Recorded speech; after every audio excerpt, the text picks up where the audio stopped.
Best law of attraction money and success coach అయిన ప్రముఖ షేక్ అన్వర్ గారిచే మే 18th హైదరాబాద్ లో జరగబోయే 1 day magic of law of attraction and millionaire mind work shop కి register చేసుకోండి. Welcome to Suman TV. నేను మీ సుమన్ టీవీ నాగ్.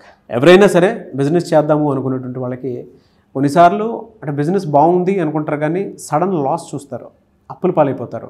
లేదా కొంతమందికి ఇండివిజువల్గానే ఎంత సంపాదించినా సరే డబ్బులు వారి చేతిలో ఉండవు.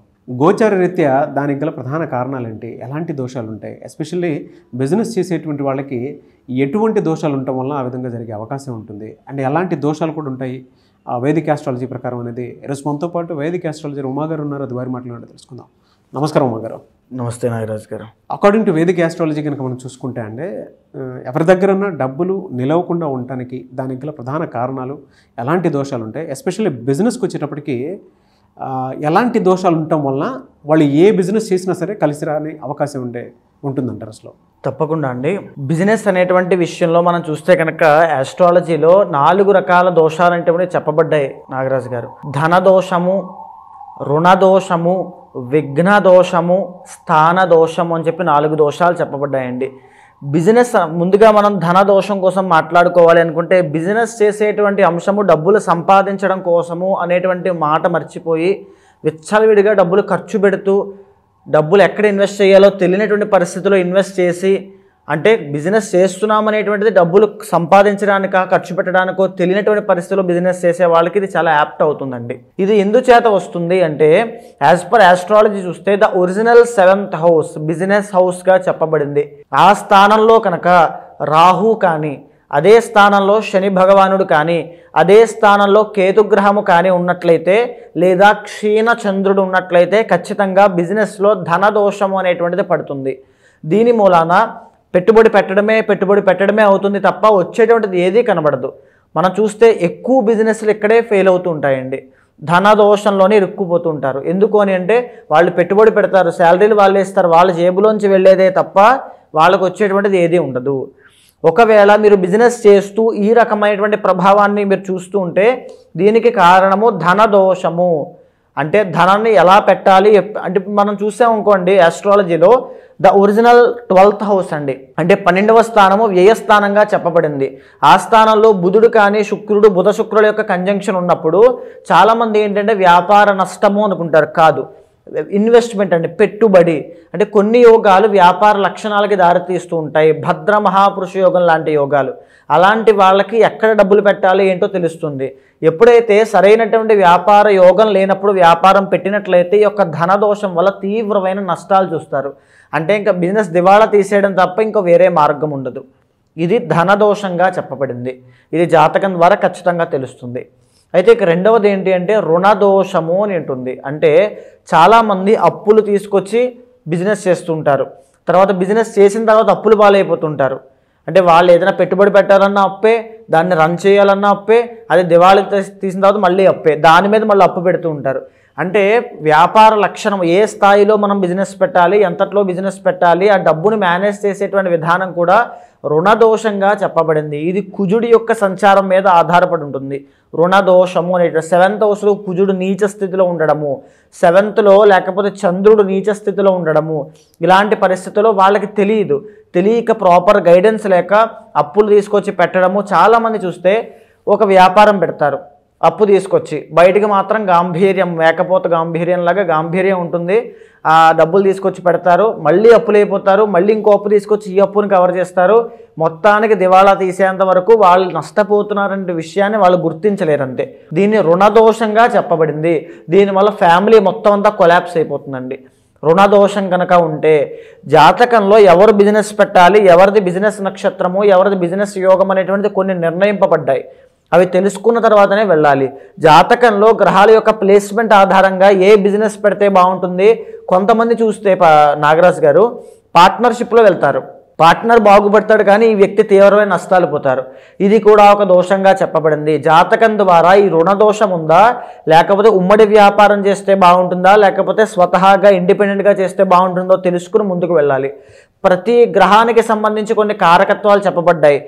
ఫుడ్ బిజినెస్ పెడితే బాగుంటుందా, లేకపోతే బట్టల బిజినెస్ పెడితే బాగుంటుందా, ప్రొవిజనల్ స్టోర్స్ పెడితే బాగుంటుందా, వైన్ షాప్ పెడితే బాగుంటుందా, రెస్టారెంట్స్ పెడితే బాగుంటుందా, ఇలాంటివన్నీ కూడా జాతకంలో ఆల్రెడీ నిర్ణయింపబడతాయి. అది తెలియక మనము రుణదోషము ధనదోషం ద్వారా తొందరపడి పెట్టడం వలన ఈ యొక్క రుణదోషము ధనదోషం అనేటువంటి దాంట్లో ఇరుక్కుని తీవ్రమైన నష్టాలు పోతారు నాగరాజు గారు. ఇక మూడోది ఏంటంటే విఘ్నదోషము అని ఉంటుంది. దీనివల్ల ఏంటంటే కన్సిస్టెన్సీ ఉండదు వాళ్ళకి. ఏదో బిజినెస్ పెట్టాలి, ఏదో ఒక పని చేయాలి కాబట్టి బిజినెస్ చేయాలి, ఏదో బాగానే ఉంటుందా అంటే బాగానే ఉంటుంది, ఆ బిజినెస్ ఎందుకు పెట్టారో ఎలా పెట్టారో ఏంటో కూడా తెలియని పరిస్థితిలో బిజినెస్ పెడతారు. దాన్ని నడిపేటువంటి అవగాహన, దాని మీద ఏ అవగాహన వాళ్ళకు ఉండదు. అక్కడ ఎక్కడ పెడుతున్నారో ఏం చేస్తున్నారో కూడా చూసుకోవాల్సిన బాధ్యత వాళ్ళకు ఉండదు. సో బిజినెస్ యోగం లేని వాళ్ళు కనుక ఈ యొక్క బిజినెస్ పెడితే విఘ్న దోషము అనేటువంటిది వస్తుంది. అంటే పెట్టినటువంటి కొన్ని రోజులకే మూసేయాల్సి వస్తుంది, అమ్మేయాల్సి వస్తుంది, తక్కువ రేటుకి ఇచ్చేయాల్సి వస్తుంది. అంటే ఇంకా పోతుంది. అది డబ్బులు లాస్ అయినా ఉన్నా లేకపోయినా బిజినెస్ పోవడం అంతే. ఏదో బిజినెస్ పెట్టాడు లాస్ అయ్యాడు అంతే. దాన్ని విఘ్న దోషము అంటారు. ఇది జాతకంలో గురుబలం కనుక లేకపోతే ఇలాగే జరుగుతుంది. అంటే సెటిల్మెంట్ దోషాల్లో, అంటే ఫర్ సపోజ్ పాతక అని పిలువబడేటువంటి కాలసర్ప దోషంలో కొంతమంది మనం చూస్తే 33 సంవత్సరాలు వచ్చేంత వరకు కూడా ఆ బిజినెస్ పెట్టి ఈ బిజినెస్ పెట్టి ఈ జాబ్లో జాయిన్ అయ్యి మానేసి అవి చేసి ఇవి చేసి లాస్ట్కి ఏదో ఒక దాంట్లో సెటిల్ అవుతారు. ఇవి మధ్యలో ఎన్నైతే చేశారో ఇవన్నీ కూడా విఘ్న దోషం వల్ల వచ్చినటువంటి దోషాలు. అందుకే బిజినెస్లో తీవ్రమైన నష్టాలు చూస్తారు. దీనికి పరిహారం ఏమిటి అంటే ఆ ఏదైతే విఘ్న దోషానికి కారణమవుతుందో కేతు గ్రహము మేజర్గా అండి. కేతు టెంపరీ ప్లానెట్ అండి, చంచల స్వభావి, అంటే ఒకదాని మీద స్టేబుల్గా ఉండలేడు ఆయన. సో ఆ కేతు గ్రహానికి సంబంధించిన దోషాన్ని ఈ విఘ్న దోషంగా చెప్పబడింది. అయితే అన్నిటికంటే ఆఖరిది 4వది ఏంటి అంటే స్థాన దోషము. ఏ బిజినెస్ ఎక్కడ పెట్టాలి ఎలా పెట్టాలి అని తెలియక రాంగ్ ప్లేస్మెంట్లో పెట్టడము, లేదా పెట్టినటువంటి బిజినెస్ వాస్తుకు విరుద్ధంగా ఉండడము, లేదా ఆ స్థానము ఏదైతే ఉందో అక్కడ విపరీత నెగిటివ్ ఎనర్జీ మనం చూస్తూ ఉంటామండి. ఏదైనా స్థలం, మనం నివసించేటువంటి స్థలమైనా వ్యాపార స్థలమైనా అది శుద్ధిగా ఉండాలి. అక్కడ ఏదైనా జంతువులు చనిపోయి ఉండొచ్చు, ఎక్కడ ఏదైనా హాని కలిగి ఉండొచ్చు, ఏదో ఒక ఇబ్బంది జరిగి ఉండొచ్చు. అలాంటి స్థలాల్లో కనుక ఏదైనా వ్యాపారం పెట్టినట్లయితే, అది తెలియక ముందుకు వెళ్ళినట్లయితే తీవ్రమైన నష్టాలు చూస్తారు. వ్యాపారం పెట్టిన తర్వాత నష్టపోవడమే కాదు, ఫ్యామిలీ లైఫ్లో కూడా, పర్సనల్ లైఫ్లో కూడా తీవ్రమైన నష్టాలు ఉంటాయండి, డ్యామేజ్ ఉంటుంది. ఆ వ్యాపారం పెట్టిన తర్వాతే మాకు ఇలా అయిపోయిందండి, ఆ ఇంటికి వెళ్ళాక ఇలా అయిపోయిందండి, ఆ షాప్ ఓపెన్ చేశాక ఇలా అయిపోయిందని వింటూ ఉంటామండి. దీన్ని స్థాన దోషము అంటారు. ఇది 4వ స్థానాన్ని బట్టి మనం ఖచ్చితంగా తెలుసుకోవచ్చు. ఒకవేళ 4వ స్థానంలో ఏ రాహుగ్రహము ఉండి ఆ అంతర్దశలు నడుస్తున్నప్పుడు ఖచ్చితంగా ఇలాంటి రాంగ్ డైరెక్షన్లోకి వెళ్ళి ఆ స్థాన దోషం ఉన్నటువంటి ఇళ్లలో కానీ, స్థాన దోషం ఉన్నటువంటి బిజినెస్లు పెట్టడం కానీ ఖచ్చితంగా జరుగుతాయి. మీరు చెప్పినటువంటి దోషాల ప్రకారం కనుక మనం చూస్తే అండి, తులారాశి వారికి ఏ విధంగా ఉండే అవకాశం ఉంటుందంటారు అసలు? సో మేజర్గా నాగరాజు గారు, తులారాశి అంటే ద ఒరిజినల్ 7th హౌస్ అనండి. వీళ్ళు చూడండి, ఈ మాటలు నేను చెప్పేటువంటివన్నీ వాస్తవాలు. తులారాశి వాళ్ళు వాళ్ళకు ఉండేటువంటి లౌక్యంతో వాళ్ళు ఒక సెంటర్ ఆఫ్ ఎనర్జీగా, సెంటర్ ఆఫ్ అట్రాక్షన్గా నిలబడి ప్రతి దాన్ని అట్రాక్ట్ చేసుకోగలుగుతారు. Because the original 7th house అని, ద ఒరిజినల్ బిజినెస్ హౌస్కి ఓనర్ తుల, అధిపతి శుక్రుడు. ద ఒరిజినల్ 7th వీళ్ళకి చూస్తే కనుక కుజుడు అవుతారు. సో వీళ్ళు జనరల్గానే రియల్ ఎస్టేట్ రంగంలో అద్భుతాలు చూస్తారు. పొలిటికల్ కాంటాక్ట్స్ వీళ్ళకి చాలా బాగుంటాయి. అంటే దాన్ని యూజ్ చేసుకుని బిజినెస్ చేసుకోవడానికి అవకాశాలు ఎక్కువగా ఉంటాయి. మ్యానుఫ్యాక్చరింగ్ యూనిట్స్, వ్యవసాయము. తులారాశి వాళ్ళు మనం చూస్తూ ఉంటామండి, విలేజ్లో చాలామంది ల్యాండ్ లార్డ్స్ కనబడుతూ ఉంటారు. వాళ్ళకి బిజినెస్ అంటే కూర్చుంటే వచ్చేటువంటి డబ్బు ఉంటుంది. తులారాశి వాళ్ళు మనం అలా డిఫైన్ చేయొచ్చు. అంటే వీళ్ళ థాట్స్ కానీ అన్నీ కూడా ఈజీ మనీ వైపు ఉంటాయి ఎక్కువగా. ఆ ఈజీ మనీని ఎలా సంపాదించాలి, ఏ దారైనా పర్వాలేదు సంపాదించాలి. అండ్ వీళ్ళు ఏంటంటే మాట ద్వారా 10 మందిని అట్రాక్ట్ చేసుకోగలరు. వీళ్ళ మాటే వీళ్ళ బలము ఖచ్చితంగా అండి. తర్వాత ఏంటి అంటే ఇంకా చెప్పాలంటే టెక్నాలజీని వాడి కొంతమంది ఏంటి అంటే తులారాశి వాళ్ళు ఒకటే సిద్ధాంతంలో ఉంటారు. వీళ్ళు తెలివైన వాళ్ళు అవ్వకపోయినా పర్వాలేదు, తెలివైన వాళ్ళని వీళ్ళ కింద పెట్టుకుని పని చేయించుకుని డబ్బు సంపాదిస్తారు. ఆ తెలివితేటలు వీళ్ళకు ఉంటాయి. అంటే తెలివైన వాడి కన్నా బాగా తెలివిగా ఆలోచిస్తారు వీళ్ళు తులారాశి వాళ్ళు.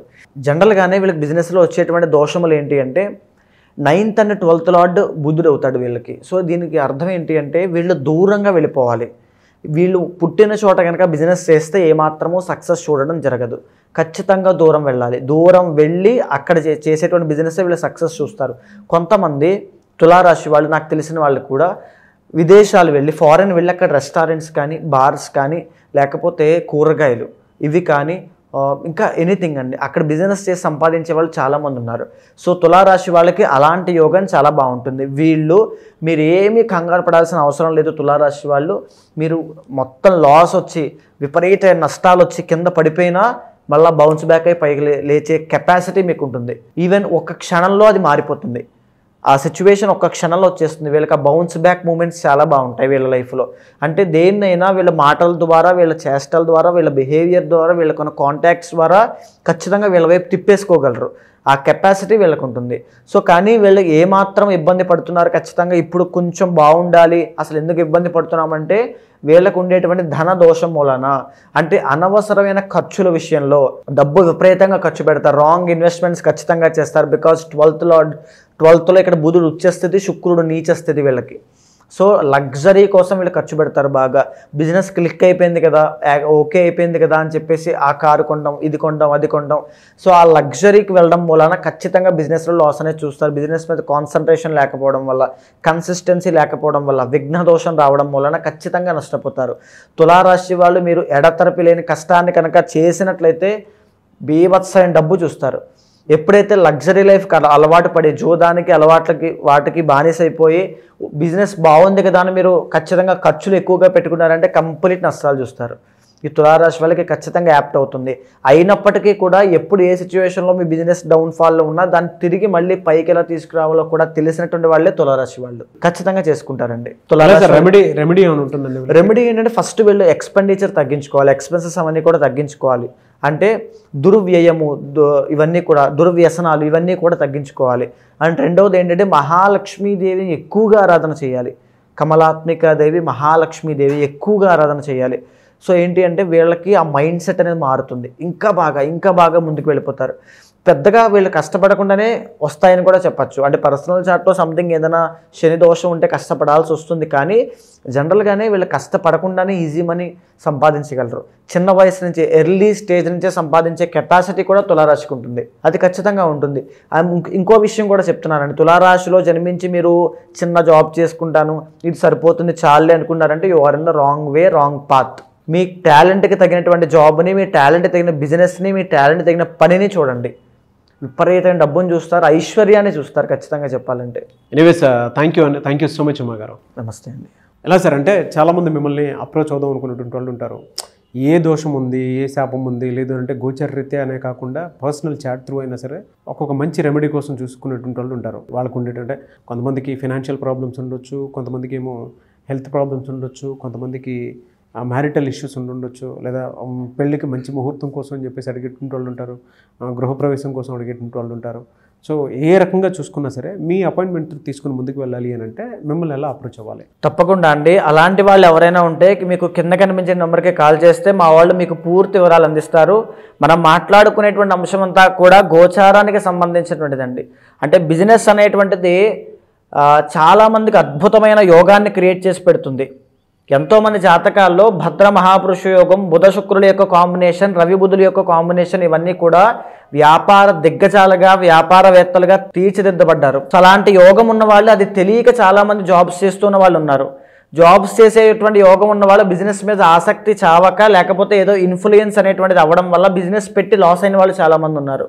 ఒక ప్రాపర్ గైడెన్స్ అనేటువంటిది ఉంటే కనుక ఏ బిజినెస్ పెడితే బాగుంటుంది, పార్ట్నర్షిప్లో పెడితే బాగుంటుందా, లేదా అసలు ఏ ప్లేస్లో పెడితే బాగుంటుంది, వ్యాపారం ఏ దిక్కులో ఏ రాశి వాళ్ళకు ఉంటే బాగుంటుంది తెలుసుకుని ముందుకు వెళ్ళగలిగితే అద్భుతమైన వ్యాపారవేత్తలుగా ప్రతి ఒక్కరూ ఎదుగుతారు. అలాంటి వాళ్ళు ఎవరైనా ఉంటే ఖచ్చితంగా మీ పర్సనల్ చార్ట్ చూసిన తర్వాత ఏవైనా దోషాలుని తగినటువంటి శాంతి పూజలు ఆచరింపజేసి మీకు మంచి రిజల్ట్స్ వచ్చేలా ఖచ్చితంగా చేస్తాను. డెఫినెట్గా అండి. Thank you so much Uma గారు. నమస్తే అండి. చూసారు కదండి వీడియో. ఈ వీడియోపై మీ అభిప్రాయాన్ని కమెంట్ బాక్స్లో పోస్ట్ చేయండి. ముఖ్యంగా మీరు కనుక మీ పర్సనల్ లైఫ్లో మీకు ఇండివిజువల్గా అయినా సరే అంటే ఏదైనా కలిసి రావట్లేదు అనుకున్నప్పుడు ఒక త్రూ వేదిక్ ఆస్ట్రాలజీ ఏదైనా సపోర్ట్ తీసుకుని ముందుకు వెళ్ళాలి అనుకుంటే, ఉమా గారిని సంప్రదించాలనుకుంటే మాత్రం స్క్రీన్ మీద మీకు ఉమా గారి కాంటాక్ట్ నెంబర్ కనిపిస్తుంది. దాన్ని మీరు కాల్ ఆర్ మెసేజ్ వాట్సాప్ చేసి వెంటనే అపాయింట్మెంట్ బుక్ చేసుకోవచ్చు. ఈ వీడియో లైక్ చేయండి, షేర్ మాత్రం తప్పకుండా చేయండి. ఇలాంటి మరిన్ని వీడియోస్ కోసం మా ఛానల్ ఫాలో అవ్వండి. Thank you. సుమన్ టీవీలో మీ పర్సనల్ అండ్ బిజినెస్ ప్రమోషన్స్ కోసం కింది నెంబర్కి కాంటాక్ట్ చేయండి.